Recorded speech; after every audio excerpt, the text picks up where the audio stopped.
Good afternoon, everyone. Thank you so much for joining us for today's session. It's the first one of the academic year. We are hosting our Climate Live K12 sessions for students, educators, and the public, which is a video series brought to you by the Columbia Climate School once a month from now until June. My name is Laurel Zamashihi, and I'm facilitating the session today. So for those of you who are unfamiliar with the Columbia Climate School or joining us for the first time, I can give a brief intro. So the Columbia Climate School was founded in July 2020. It's Columbia University's first new school in 25 years, dedicated to advancing transdisciplinary climate research. As a hub for innovative climate solutions, the Climate School brings together experts from across fields to address the most pressing climate challenges of our time. The Columbia Climate School is committed to shaping future leaders to drive climate solutions forward in every sector by offering educational programs for degree-seeking students, high school students, teachers, professional learners, and the public. And by equipping change makers with knowledge and skills, the Climate School is empowering these essential stakeholders to fight for a just and prosperous society on a healthy planet. So, what we're hoping to do with these Climate Live K12 sessions is to introduce you all to the interdisciplinary work through our scientific experts and students. These monthly sessions will run through the academic year, as I mentioned, from now in November to June. And if you would like any more information about the sessions in the future, you can visit our website that I'll put in the chat in just a moment, or you can contact us directly at learn@climate.columbia.edu.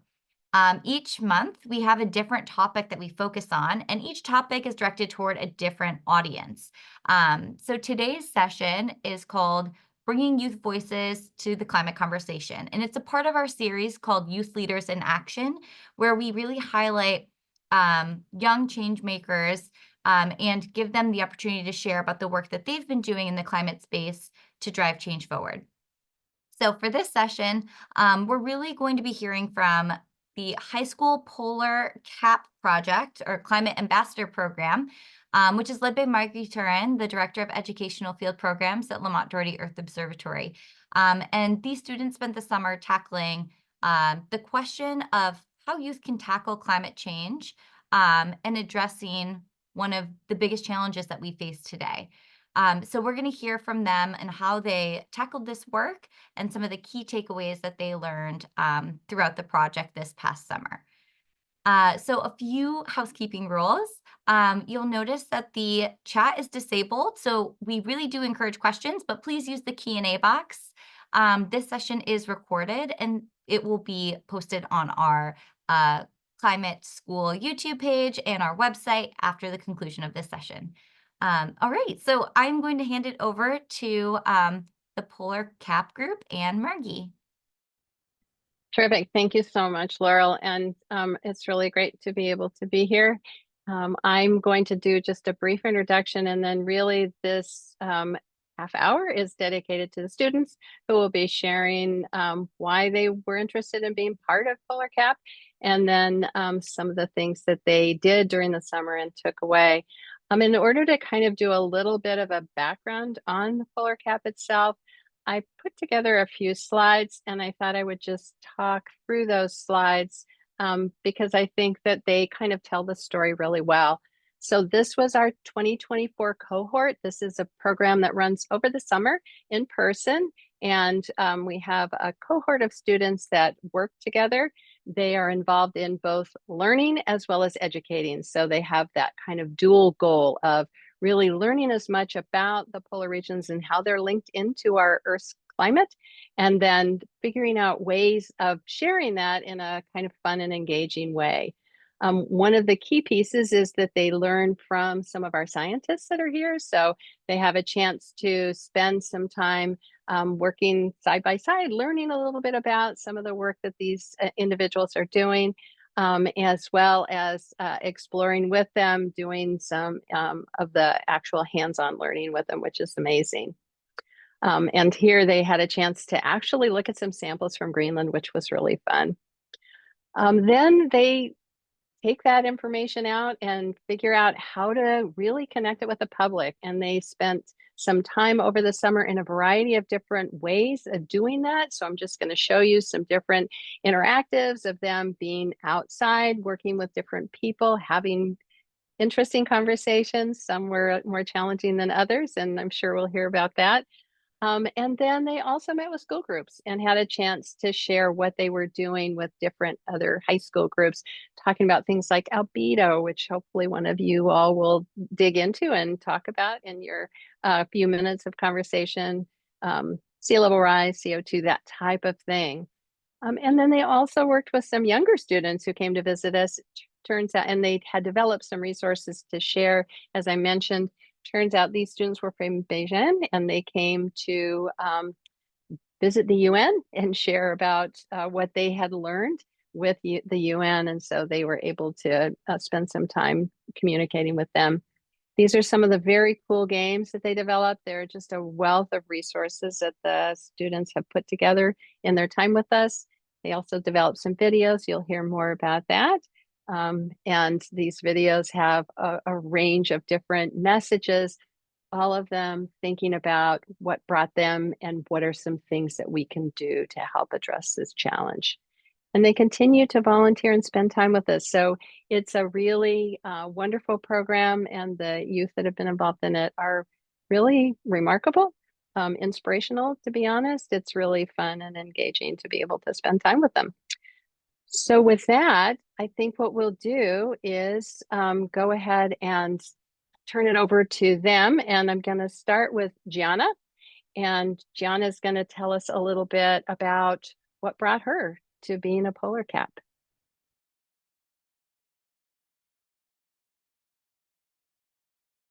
Okay, hi, so my name is Gianna Maltby, and I'm a current senior at Clarkstown High School North. And for those of you that don't know, that's in Rockland County, New York, which is, I guess, upstate of the city. So talking about the Polar Climate Ambassador program, I really wanted to join the program mostly because I thought that in my community there was little really being done that I knew of that was really targeted at combating climate change. For instance, like growing up next to the Hudson River, I remember spending a lot of time um, going to parks near the Hudson River, or maybe just like taking a walk at the Piermont Pier. But at the same time, it's kind of sad because the Hudson River, after having tons of chemicals and waste dumped into the Hudson River, kind of instead of becoming an amazing resource for food, water, recreation, and other things, it kind of became plagued by PCBs, sewage, and all these other things. And I felt like the Polar Climate Program was kind of a change and like more of an optimistic way of looking at the Hudson River as well as other areas that I hadn't even thought about. And also just with the education aspect of the Polar Climate Ambassador program, I always felt like in school we're kind of pushed towards more serious seeming science subjects, maybe like physics and chemistry, instead of environmental classes, which I think environmentalism should be the keystone of some of our scientific curricula, specifically because of the climate crisis right now. So with the Polar Climate Ambassador program, I really just wanted to gain more of a perspective and more of a knowledge on this in order to hone my voice and kind of talk about it better. So Um, yeah, that's why I joined. that's amazing. And I do think you're right that there is an emphasis on the what they call the hard sciences or the biology, chemistry, physics.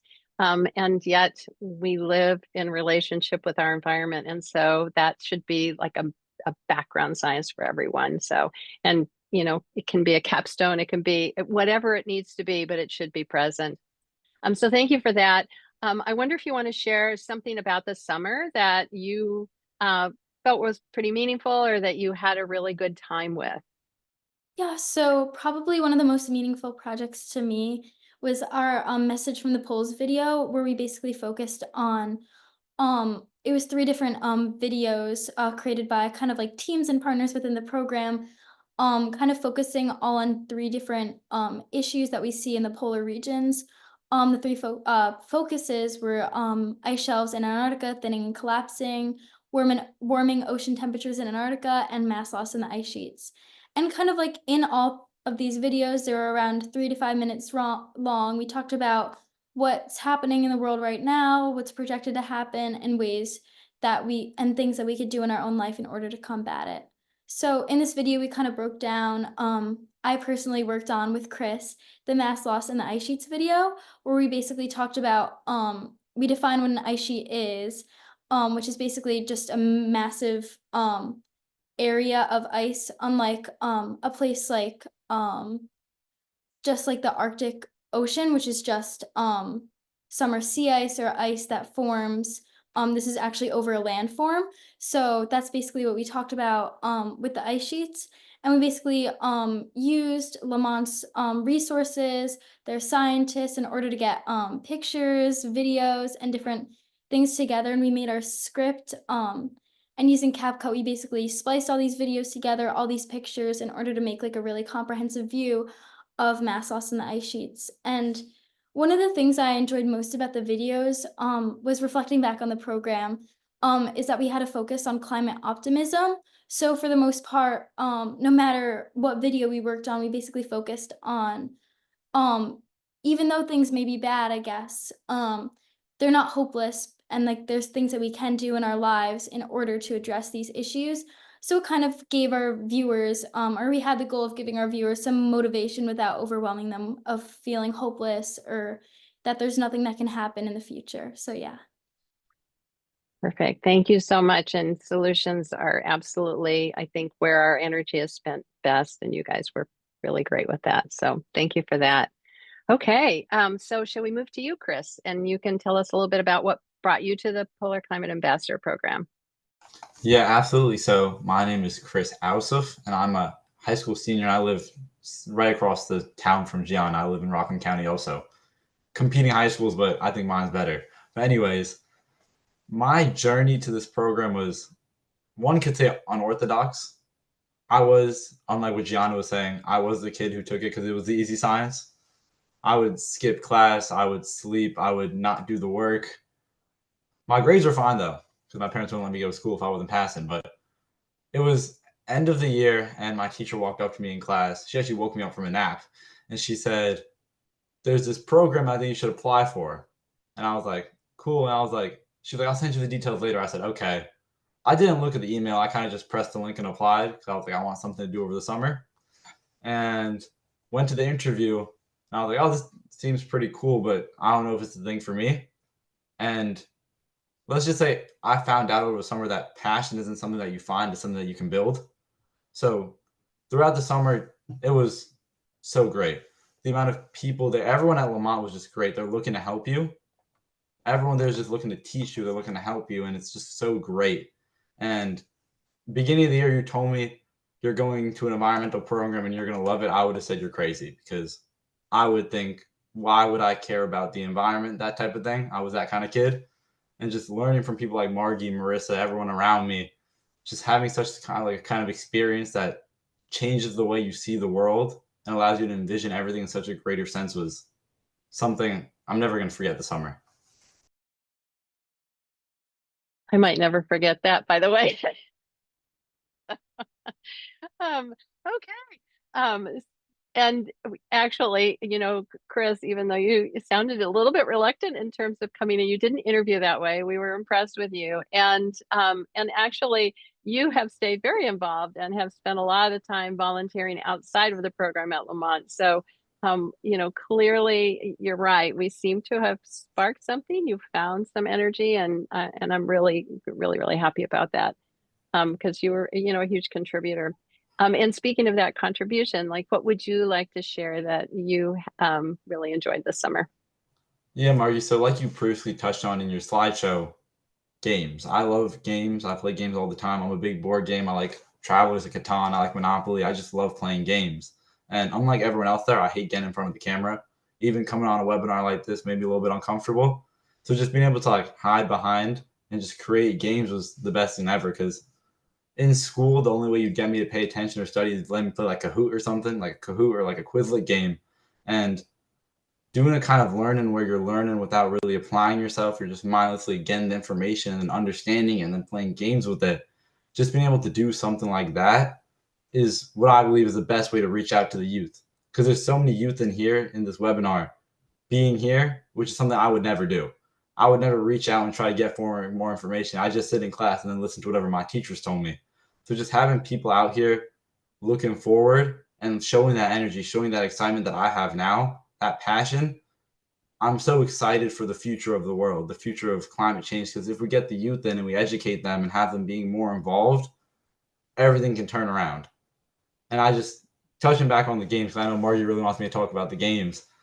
She had this genius idea to just say, you have a bunch of weeks here, why don't you just create a game? And being able to like tinker with my own thing, get my game. I love card games, so I created a game. It was kind of like a timeline game, and just being able to tinker away and let my imagination go to work and create a game. And then the moment I created the game and everyone played it, it was just a joy that filled inside of me. And being able to create projects like that it's what the program's about, allowing you to express yourself and educate others in a way that makes you happy. Perfect. Thank you. And you're right. You are great with games. You really reached out and engaged with the groups that we brought here, and we're doing games. And we tested out your game with multiple audiences, from scientists to other youth to, a real range. So I do believe in the power of games as an education tool and a way to reach people. So, and yours was very creative, completely different than what I had seen in the past. So that was pretty cool. Thank you so much. All right, we're going to move to Eliza. And Eliza, do you want to tell us what brought you to the Polar Climate Ambassadors program? Yeah, so my name's Eliza Horowitz, and I am actually from Manhattan, and I go to a small school called Birchwath and Lennox. And so last summer, or I guess last school year, I was looking for something to do for the summer. And my physics teacher, who's also interested in environmentalism, was helping me, and she stumbled upon the Polar Cap website and emailed it to me. So I checked out the website and I was immediately intrigued. It captured so many of my core values regarding environmentalism, like climate optimism, clear and effective science communication, and the necessity of listening to diverse perspectives to reach an effective solution. And so as I continued to read about the program, to be honest, it only made me want to apply more. At my school, I'm very involved in our green initiatives. I'm the founder of our school's environmental club and a teaching assistant for my school's 6th grade environmental science curriculum. But these activities are only in my school community. So it was really important for me to extend my environmentalism beyond my school, and Polar Cap was just the perfect opportunity for that. Amazing. And yes, I remember when we first interviewed you, you were telling us about all the things that you were doing in your school. So to us, it was evident that you were really passionate about this whole area of interest.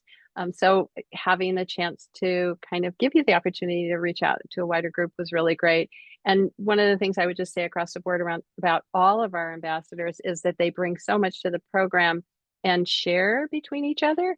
That it is there's no way not to kind of be energized by that and also learn a whole lot from it. I wonder if you want to tell us about one of the programs that you really liked throughout the summer. Yeah, of course. So as a Polar Cap, one of the awesome experiences I got to participate in was designing workshops and working with school groups to share about climate change. And these school groups were both local and international, which was like really awesome, especially only being involved in my school community.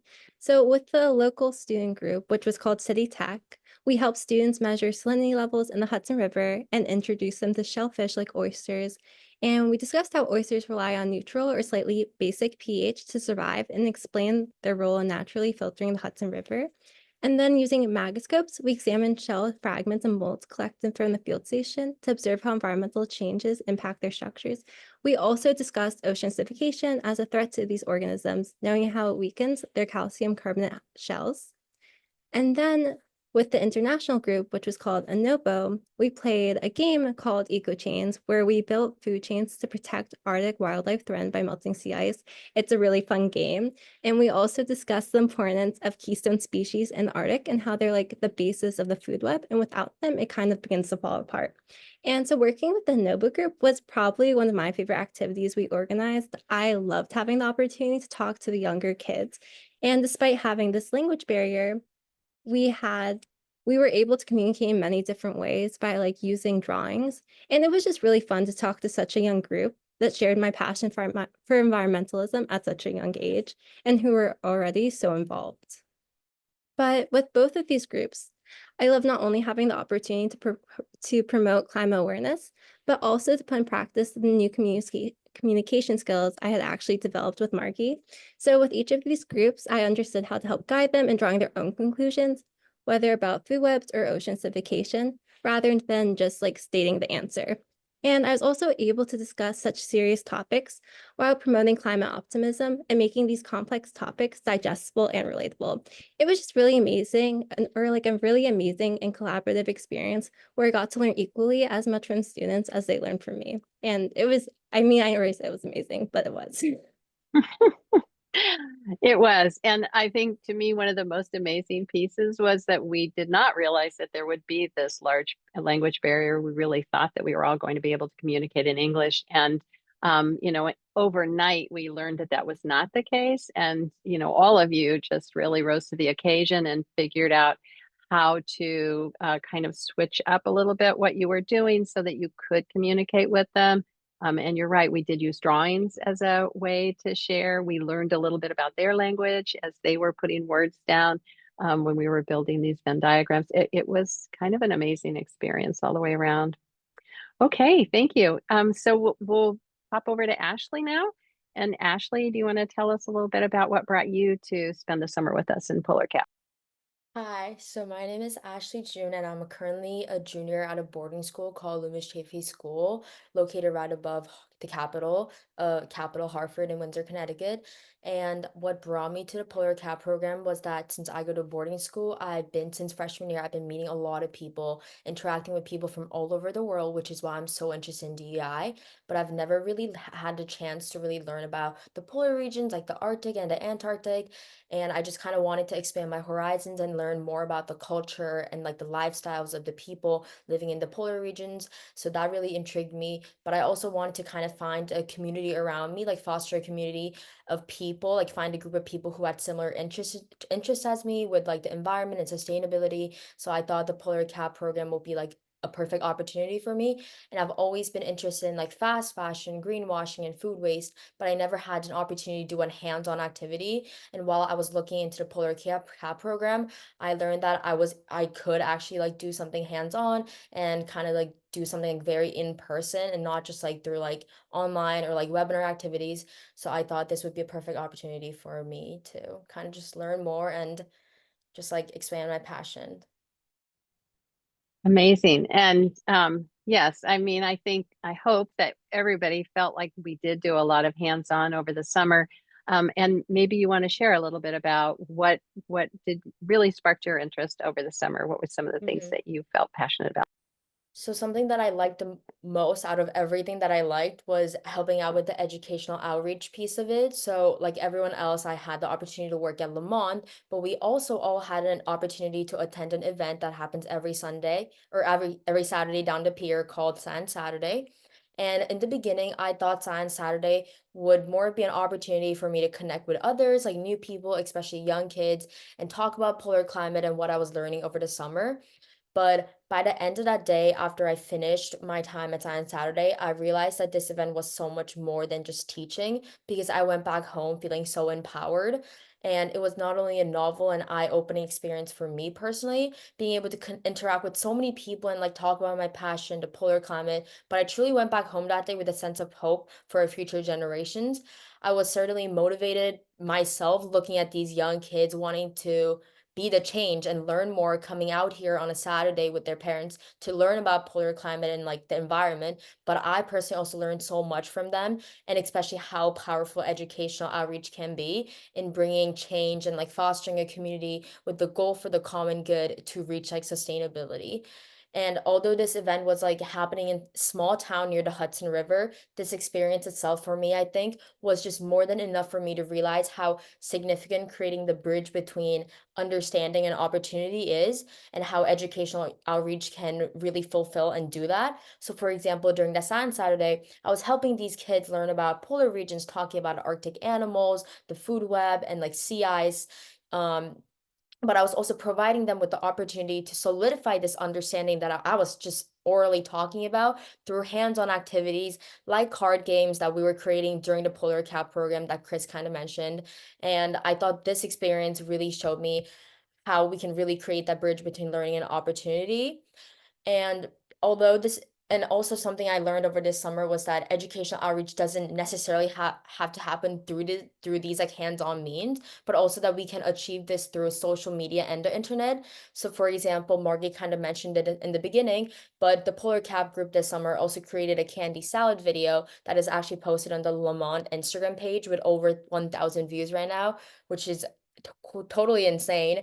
And in this video, we basically went around, we went in order, introduced ourselves, our names, and then we poured out the bag of candy that we brought from home. And while we were pouring out the candies, we just talked about our own personal climate solutions.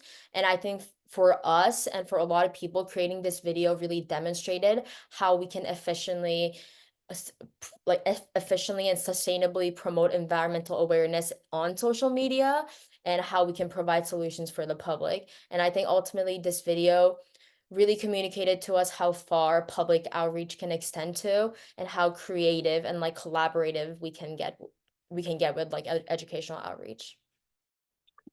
Amazing. Yeah, the candy salad video was, I certainly had no idea what you guys were talking about when you said you were going to do this. And so it was a complete surprise to me.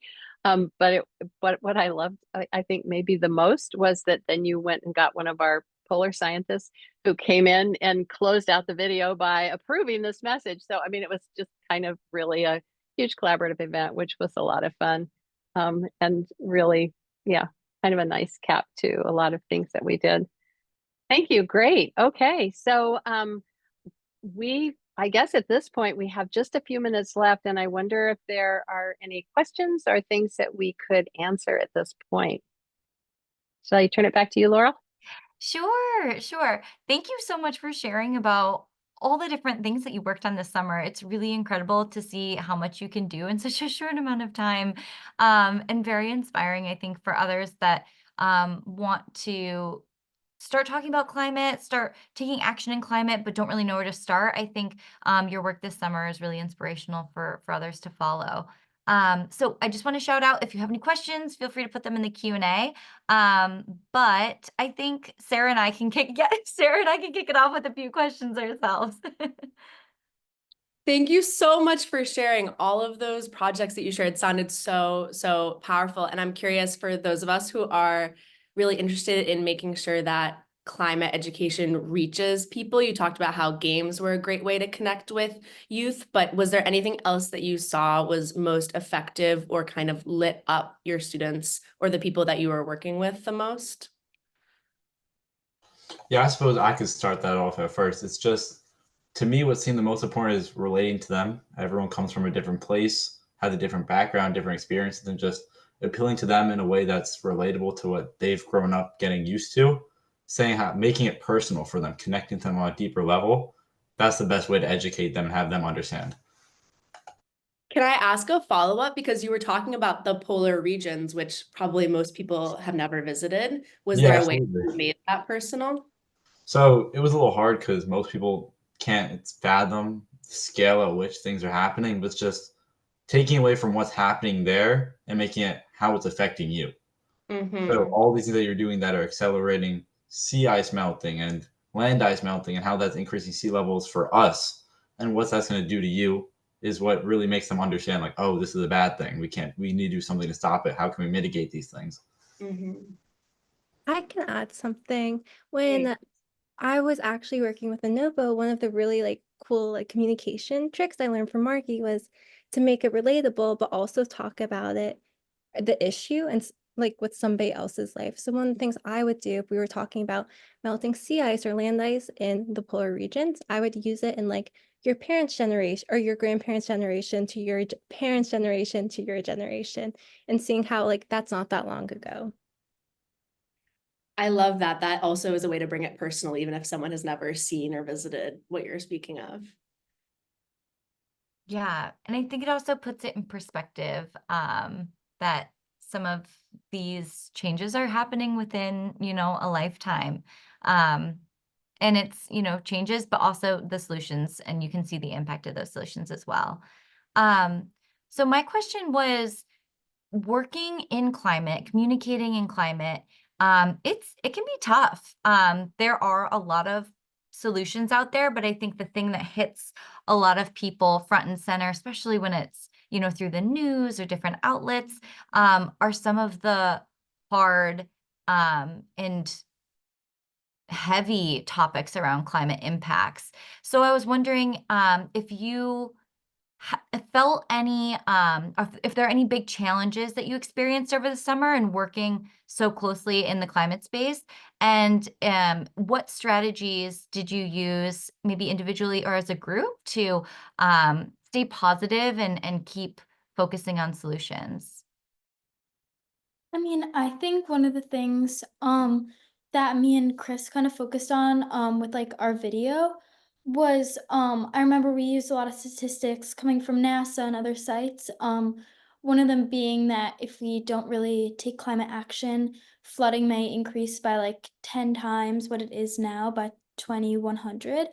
And obviously, some of those facts are very hard hitting and they're very hard to kind of grasp because you think, oh, over the summer there was a like a local park that was basically wiped out by flooding, and the fact that it could get 10 times um more deadly or more kind of, I guess, dangerous to like the environment. It's kind of, I guess, hard to grapple with that, but I feel like you shouldn't really sugarcoat the facts because when you do that, it can lead to misinformation. But I think one of the most important things we did at the end was we would circle back around and say, okay, here are some things that aren't great, and here are some things that are wrong with what's going on now, but here are some things you can do. And I remember one of the people that we watched over the summer, Twyla Moon, we watched her TED Talk. I remember, I still think about this, and I included it in one of my college supplements as something that I found like really impactful, was that if everyone replaced, in the United States, replaced, I guess, a meal that was based in meat with something based in beans, it would be the same as the United States not using electricity for 10 years, which I thought was one of the most amazing things I've ever heard. And it's kind of like something so simple can have such a big effect. And I feel like that's one of the main things that we focused on. So, yeah. I love that. I I I love, first of all, Twyla is a really great communicator, and I always use her as an example. So shout out to Twyla. But I do think that the focus on ending everything with some kind of solution has been really important. And I think several of you mentioned it when you were talking about how that was really an important piece to you. And I think it's what's going to keep us all going. It's a serious issue, and I think we all know that. And yet there are lots of reasons to be optimistic because the die is not cast, as the expression goes. We can create change, and you guys are doing that creation of change by just the work you're doing. So just being you and keeping active is so important. Couldn't agree more. And what you all did this summer as a team, that collective action, similar to your point, Gianna, about if everyone in the US did this, if we all took action together, if we work together, we can really move the needle in a significant way. And I think that same concept is what you demonstrated this summer on all these projects. And I think that's really exciting, and also having a team to support each other is really important too, because it can be hard, but when you have a strong support system, we can really make change happen. Oh, I see we do have some questions in the chat. So I know we're at a little over 4:30, but Janet is asking, how's your life changed after that summer experience?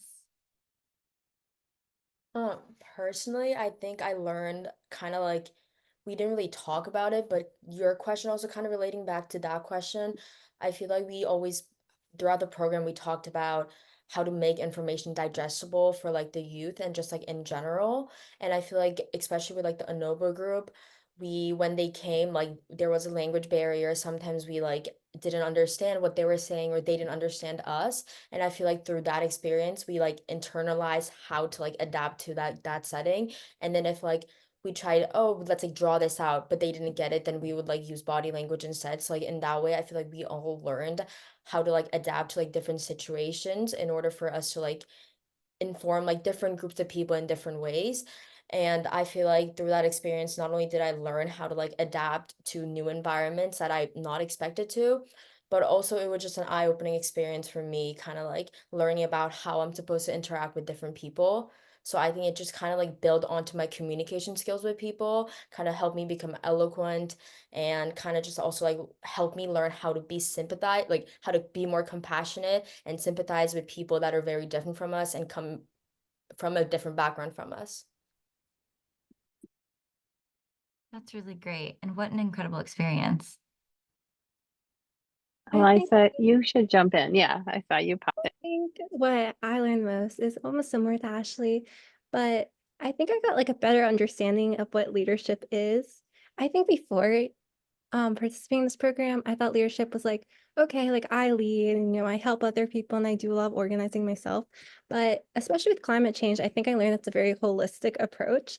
Leadership now to me doesn't mean, figuring out the problem, but really making sure you're listening to the people who are being impacted the most.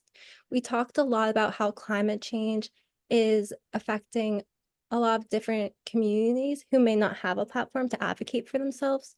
So if we want to help make a difference, we really have to listen to what they're saying and kind of like establish that foundation of trust before making any real tangible change. Thank you for bringing that up, because we did spend a lot of time talking about the Arctic communities, the indigenous community members that are there who are being impacted in a really direct way. And I think you guys really, that was one of the comments that I heard back at the end of the program, was how that really connected. So I'm really appreciate you bringing that up, Eliza, because I do think it's really important. Thank you. And we have someone who shared that you are all amazing. Congratulations on your work. You have very accurate and mature comments. So that is very nice. And a suggestion that maybe you all would be interested in presenting at Climate Week next year. So I'm going to save, thank you for sharing that, Janet. We'll discuss and I'll share this link with you all after.